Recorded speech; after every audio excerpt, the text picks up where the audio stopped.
In 2 months, Sudan's pro-democracy protests went from this to this. In a day of carnage, the capital came to understand what the people of Darfur have long known.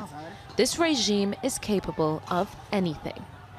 Hundreds of unarmed protesters were killed, raped, beaten, and robbed.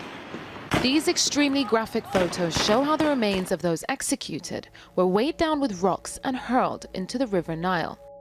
Their rotting bodies are still being recovered. All this was the handiwork of a notorious paramilitary group known as the Rapid Support Forces, or RSF. Now, we can reveal the key players who facilitated their rise to power. They include both repressive regional states and the European Union. The RSF are commanded by this man, Mohammed Hamdan Daglo, also known as Hemedti. This is him now, in his capacity as number 2 in the ruling military council. But many say Hemedti is Sudan's new dictator. So who is this man?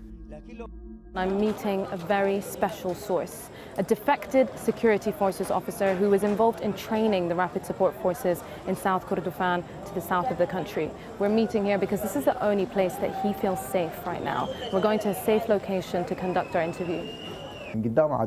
The intelligence services created the RSF for the protection of the regime's inner core, with the expectation that one day the people would revolt. Hemedti was their trump card, for emergency use only.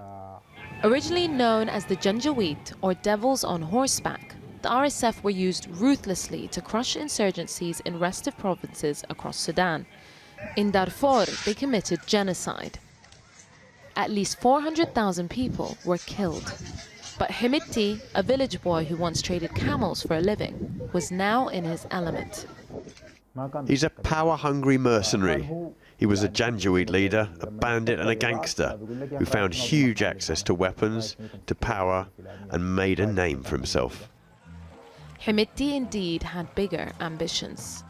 Sudan is in a very strategic position. It's both near Yemen, where a regional war broke out in 2015, and it lies at the heart of one of the routes used by migrants and refugees to try and reach Europe. Hemedti took advantage of this to further his and the RSF's agenda.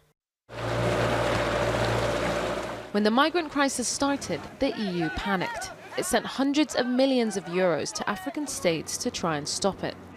Hemedti wanted a slice of the action. So he used his militia to catch migrants before they reached the Mediterranean. Here, he threatens to halt the RSF's border patrols if he isn't paid.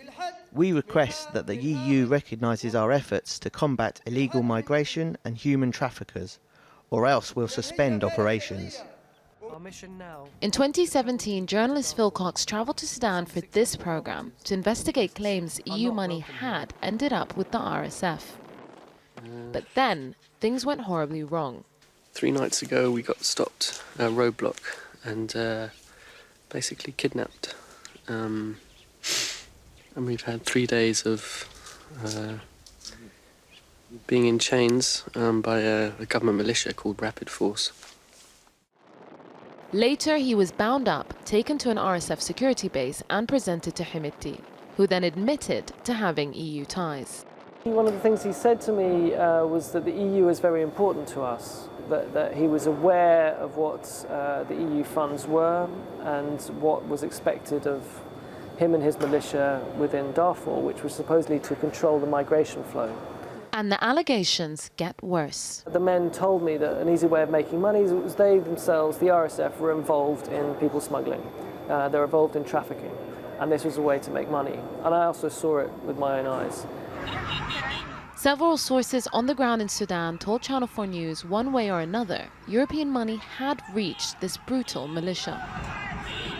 I've spoken to 4 different RSF officers about this. Each one told me the Rapid Forces have received financial support from the European Union. They rejected any claims of training, but said there has definitely been funding from the EU. But the European Commission told us the Rapid Support Forces do not benefit directly or indirectly from EU funding, nor does the Transitional Military Council, the Sudanese military, or government. Any suggestions otherwise are wrong or misleading. Other actors play a more direct role. Saudi Arabia and the UAE are not keen on a democracy in their backyard.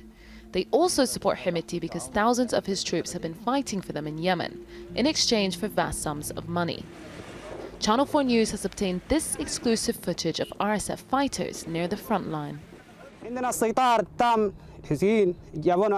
are 10,000 of us in the Emirati Sudanese division, and there are other Sudanese units too. Whatever happens, we'll stay here to fight with the Arab coalition. Among them, hundreds of child soldiers, cannon fodder seduced by the generous salaries paid to the Rapid Support Forces. These photos, showing what appear to be armed teenagers in RSF uniforms, were sent to us by activists in Sudan. Hemedti's rise to power has been astonishing. Frequently dismissed as the regime's simple-minded attack dog, he's proved astute at playing the long game. Although people say he's an illiterate man, come up from a camel herder and things like that, he's obviously very smart in how he can see the long term and how he can work the people around him and above and below him. I mean, my takeaway from being in that room with him was that he instilled fear and he instilled respect. And whether you can read or write really doesn't matter.